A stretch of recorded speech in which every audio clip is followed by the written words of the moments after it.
여러분, 오늘 이 본문 속에 기록되어 있는 말씀에도 보면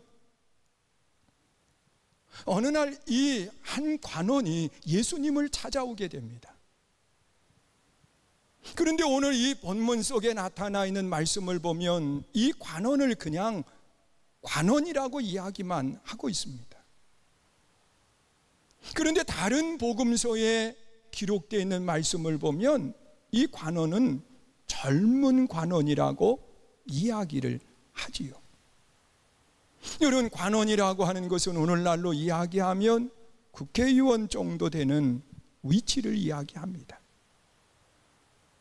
그러면 젊은 사람이 세상적인 표현으로 이야기하면 성공한 사람이라고 말할 수 있어요. 여러분, 나이 어릴 때 정치적으로 또 그만한 위치에 섰다고 하는 것은 경제적으로도 그는 어렵지 않은 삶을 살아간 사람입니다. 그런데 이 사람이 누구를 찾아왔느냐? 예수님을 찾아와서 하는 이야기가 영적 고민에 대해서 예수님께 이야기를 하는 겁니다. 예수님께 질문을 하기를, 선한 선생님, 예수님을 가리켜서 선한 분이라고 표현을 하고 있어요. 선한 선생님, 어떻게 하면 무엇을 해야 영생을 얻을 수 있습니까? 그러면서 질문을 합니다. 지금까지 살아온 모습처럼 그는 무언가를 해야 영원한 생명을 얻는 줄 알았어요. 그래서 어떻게 하면, 무엇을 하면 영생을 얻을 수 있느냐고 질문을 하는 겁니다. 그때 예수님은 다시 그에게 이야기를 합니다. 선한 분은 하나님 한 분밖에는 계시지 않다. 그러면서 내가 계명을 알고 있는데, 간음하지 말라, 살인하지 말라, 도둑질하지 말라, 거짓 증언하지 말라, 내 부모를 공경하라 하였느니라. 그러면서 이 젊은 관원에게 하나님이 주신 율법에 대해서 이야기를 하는 겁니다. 그것도 어떤 율법을 이야기하느냐? 하나님과의 관계성에 있는 율법이 아니라 사람과 사람의 관계성의 율법을 이야기하고 있습니다. 그것도 내 가족을 우선으로 하는 그런 모습이 아니라 예수님께서는 부모 공경에 대한 말씀을 뒤로 돌려놓고 사람과의 관계 속에, 이웃과의 관계 속에서 해야 될 것들을 말하는 겁니다. 자, 그랬을 때 이 관원은 예수님께 하는 이야기가, 그 율법은 어려서부터 내가 다 지켰다는 거예요. 여러분, 대단한 사람입니다. 자신 있게 예수님 앞에서 내가 율법을 다 지켰노라고 고백하고 있는 겁니다. 그랬을 때 예수님은 뭐라고 이야기하느냐? 참 잘했다, 그러면서 칭찬해 주신 것이 아니라, 그러나 한 가지 더 내가 해야 될 일이 있다. 너 가진 모든 재산을 팔아서 고난당하는 이웃과 함께 나누거라.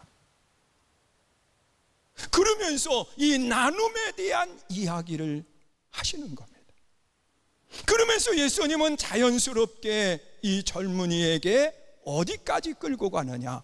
영원한 생명, 하나님의 나라에까지 그를 인도해 가는 모습을 찾아보게 됩니다.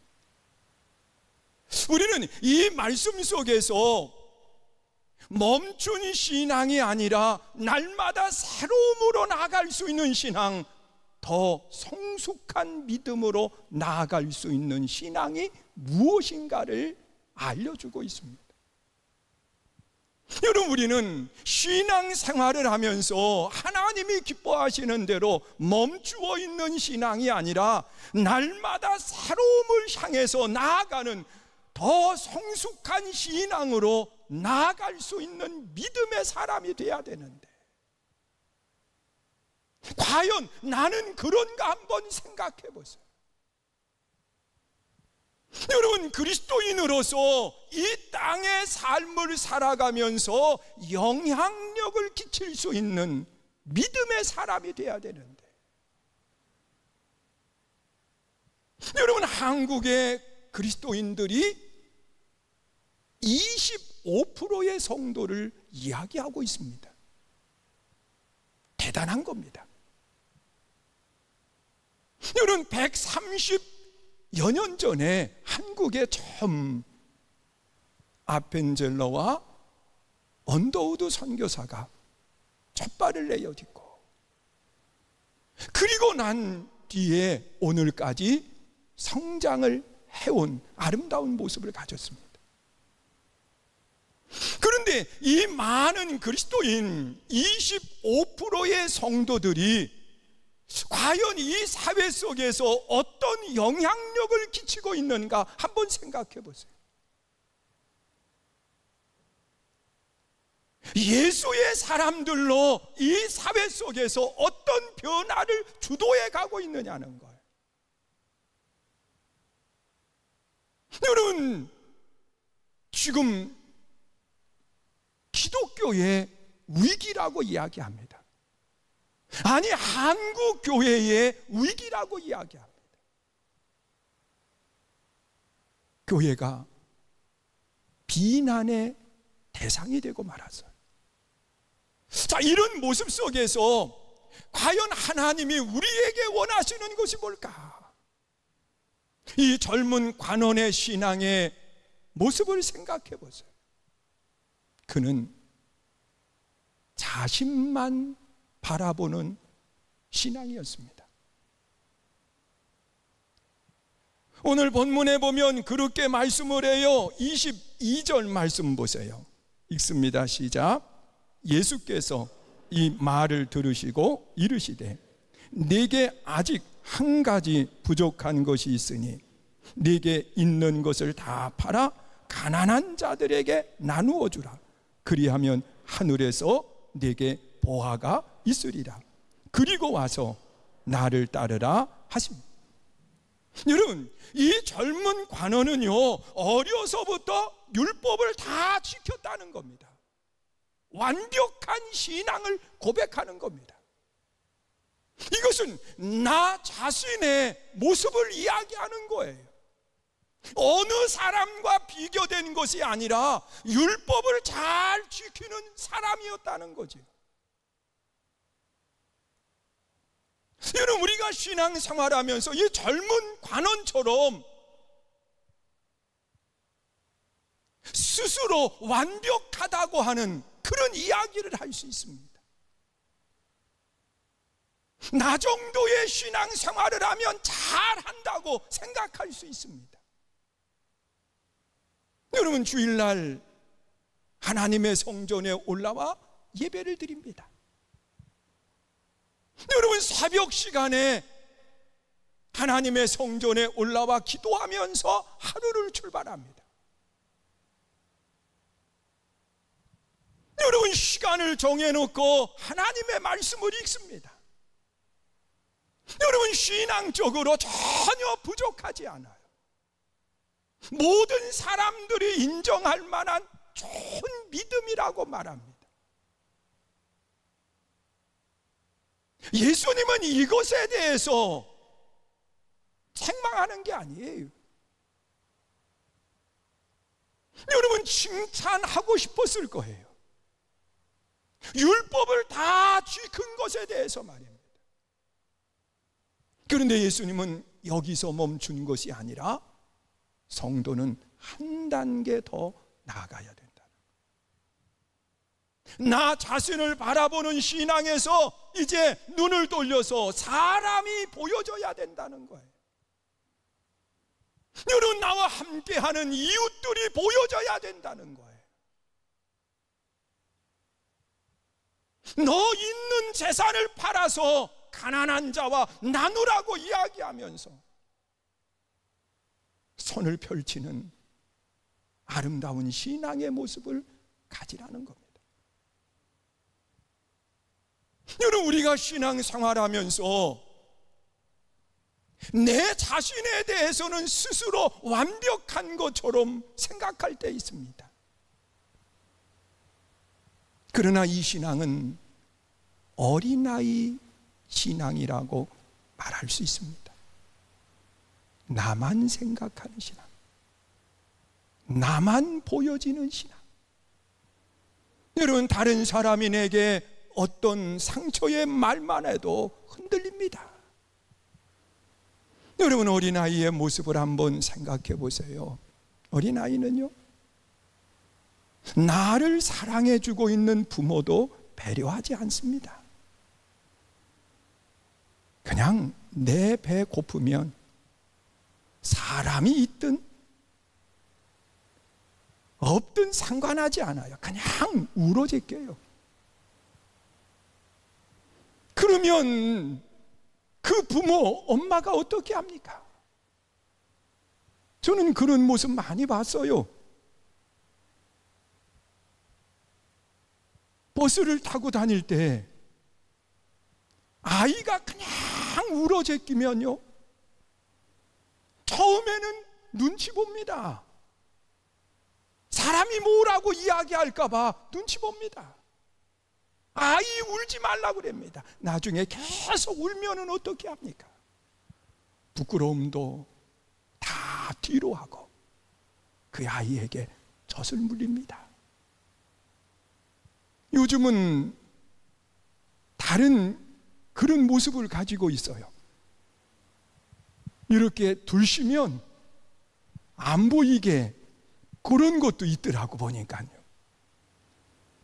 여러분, 아이가 울면 엄마 체면 살려주지 않아요. 여러분, 내가 불편하면 또 울어대요. 그냥 웁니다. 여러분, 저는 버스 터미널에서 그 엄마가 아이를 깔고 앉아 있는 것도 봤습니다. 이 아이가 얼마나 울어제끼고 다니면서 난장판을 만들어 놓는지요. 이 아이를 잡아둘 수도 없고, 그러니까 엄마가 지문 있지요. 아이를 지문 위에 뉘어놓더니 그냥 깔고 앉아 있는 거예요. 못 움직이게 말이에요. 여러분, 그래도 아이는 자기만 생각하고 행동합니다. 그러다가 성장하면서 사람이 눈에 들어옵니다. 부모가 눈에 들어오고 이웃이 눈에 들어오고 함께하는 법을 배워가는 겁니다. 예수님은 이런 신앙의 삶을 어떤 신앙이라고 이야기하느냐? 섬김의 신앙이라고 말하고 있습니다. 여러분, 믿음의 성숙이라고 하는 것은 나만 생각하는 신앙에서 한 걸음 더 나아가는 것을 말하고 있습니다. 토미 테니의 종의 마음이라고 하는 책이 있습니다. 그 책에 보면 그분이 그런 이야기를 합니다. 대야와 배낭을 메고서는 길거리로 나가는 거예요. 그리고 그 대야에 물을 받아서 지나가는 사람들의 발을 씻기고, 그리고 그들에게 섬김과 복음을 전하는 겁니다. 그런데 그분이 이 대야를 가지고 어디를 찾아가느냐? 해변가를 간 거예요. 그런데 거기에 한 젊은 건장한 남자가요, 구릿빛 몸에 바다에서 방금 나와서 물이 뚝뚝 떨어지는데 온 몸에 문신을 했습니다. 그런데 하나님께서 그 목사님에게 저에게 발을 씻기라고 말씀을 주시는 거예요. 하나님, 지금 이 방금 물속에 들어왔다가 바닷속에 들어갔다가 나온 사람이고 온 몸에 문신을 한 사람이고 제가 어떻게 합니까? 그런데 하나님은 그에게 발을 씻기라는 거예요. 그래서 그에게 다가가서 내가 당신의 발을 씻기고 싶다고 하니까 그 사람이 자기의 문신 난 발을 자세히 보여주는데 멍자국들이 있는 거예요. 마약을 하고 주사를 맞고 그런 모습이지. 나 같은 사람을 시킬 수 있냐는 거예요. 그래도 그분이 계속 이야기할 때 그 사람이 자기의 발을 내밀어요.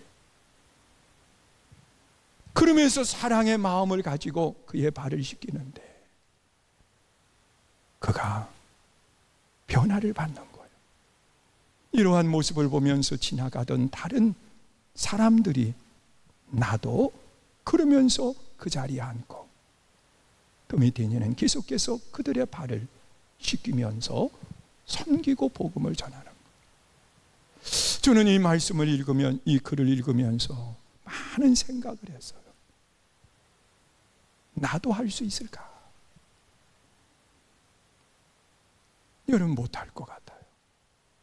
섬김이라고 하는 것은요 결코 쉬운 게 아니더라고요. 여러분 다른 사람이 내 눈 속에 들어올 수 있다고 하는 것이 쉬운 게 아니에요. 여러분 사도행전 9장에 기록되어 있는 말씀을 보니까 한 평범한 여인이 있었습니다. 그의 이름은 다비다라고 하는 여인입니다. 이 여인이 주변에 있는 많은 어려운 사람들에게 내가 뭔가 하고 싶은데 할 수 있는 게 뭘까? 물질도 많지 않은데. 그런데 그가 가지고 있는 달란트가 있었어요.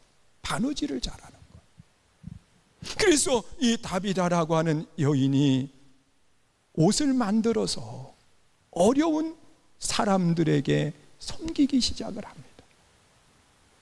그리고 난 뒤에 이 여인이 죽게 된 거예요. 그랬을 때에 그 사랑을 받았던 사람들이 몰려오게 되었고 이를 장례를 치루어야 되는데 장례를 치룰 수가 없는 거예요. 그래서 그 시신을 놔둔 채로 베드로를 청하게 되고 그리고 베드로가 그 가정에 갔을 때 그 함께 했던 여인들이 다비다에게 받았던 사랑을 보여주는 겁니다.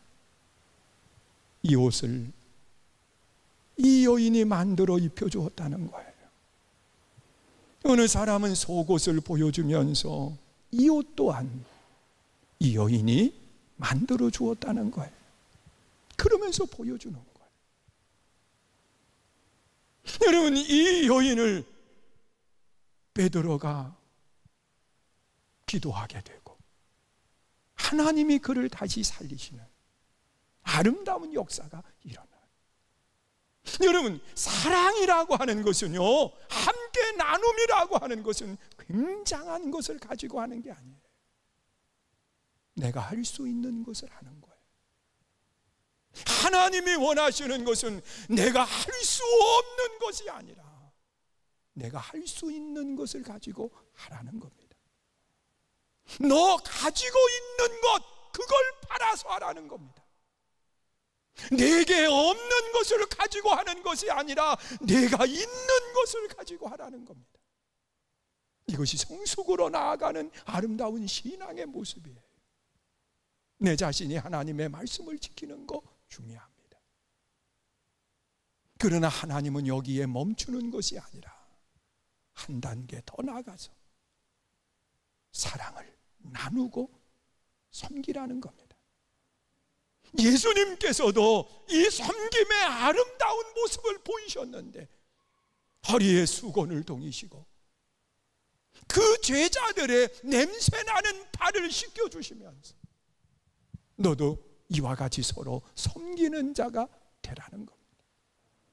우리 선교중앙교회의 모든 성도들이 이 섬김의 아름다운 도를 실천할 때 이 사회는 놀라운 변화가 일어납니다. 그리고 또한 예수님은 여기서 멈추지 말라는 겁니다. 그 다음에는 땅의 것을 보지 말고 하늘의 것을 보라고 말씀을 하고 있습니다. 오늘 본문 29절 30절 말씀을 보세요. 읽습니다. 시작. 이르시되 내가 진실로 너희에게 이르노니 하나님의 나라를 위하여 집이나 아내나 형제나 부모나 자녀를 버린 자는 현세에 여러 배를 받고 내세에 영생을 얻지 못할 자가 없느니라 하시니라. 여러분, 지금 내 삶 속에서 하나님의 나라를 바라보면서 이 땅의 것을 내려놓으면 하나님은 지금도 복되게 하시고 내일도 복되게 하시지만 하나님의 나라의 아름다운 상급으로 또한 면류관으로 우리에게 주시겠다고 약속을 하고 있습니다. 여러분, 믿음의 성숙이라고 하는 것은 다른 것이 아니에요. 나를 보는 곳에서 한 걸음 더 나아가 사람을 보는 겁니다. 내가 섬겨야 되는 이웃을 보는 겁니다. 고난당하는 사람들을 보는 겁니다. 그리고 한 단계 더 나아가서 이 땅의 것을 내려놓고 하늘을 보는 겁니다. 그것이 하나님이 기뻐하는 아름다운 삶의 모습입니다. 저는 어제 마음에 좀 언짢은 일이 있었습니다. 그게 뭐냐고 하면 제가 나름대로 이 시간이 허락을 될 때 음악을 듣습니다. 그래서 좋은 이러한 것들을 모아두고 그렇게 했는데 이 CD를 제가 20여 년 이렇게 나름대로 듣고 싶은 것들을 모아뒀습니다. 그리고 어제 들으려고 딱 하는데 제 아내가 그러는 거예요. 버렸다고 그러는 거예요. 20년 모은 것을 단 몇 분 만에 없어진 겁니다. 그러니 마음이 이야 참 잘했어 그럴 마음이 생깁니까? 마음에 조금 힘들었습니다. 그러면서 오늘 말씀을 전하고 준비하는데 하나님이 내게 그런 말씀을 하시는 것 같은 거예요. 내가 아무리 오래 모아도 없어지는 건 한순간이다. 내 생명을 지키기 위해서 내가 많은 애를 쓰고 수고하지만 너 그 생명 떠나는 건 순간이다. 그러시는 것 같아요. 여러분이 이 땅에서 우리가 모을 수 있는 것은 오랜 시간 걸릴 수 있습니다. 그러나 하나님이 거두시면 아무것도 아닙니다. 여러분, 사도 바울은 이 땅의 모든 것들을 배설물처럼 버렸더니 하나님이 그에게 말씀하시는 것을 보면 디모데후서 4장 7절 8절에 그렇게 이야기를 하고 있습니다. 우리 한번 읽어보세요. 읽습니다. 시작. 나는 선한 싸움을 싸우고 나의 달려갈 길을 마치고 믿음을 지켰으니 이제후로는 나를 위하여 의의 면류관이 예비되었으므로 주 곧 의로우신 재판관이 그날에 내게 주실 것이며 내게만 아니라 주의 나타나심을 사모하는 모든 자에게니라. 여러분, 내가 선한 싸움을 싸우고 믿음을 지켰다는 거예요. 이 말 속에 바울은 주를 위해서 모든 것을 내려놨어요. 배설물처럼 버렸어요. 그랬더니 하나님이 이제부로는 나를 위해서 의의 면류관이 예비되어 있다. 하늘의 면류관을 이야기합니다. 사랑하는 성도 여러분, 믿음의 성숙은 어디에 있습니까? 나에서 이웃이 보이는 겁니다. 이웃에서 눈을 들어 하늘을 보는 겁니다. 이것이 믿음의 성숙이요, 하나님이 기뻐하시는 아름다운 성도의 신앙입니다. 나는 여러분들이 멈춘 분이 아니라 예수님이 말씀하신 것처럼 부족한 한 가지를 더하는 믿음의 복된 삶이 되시기를 축원합니다.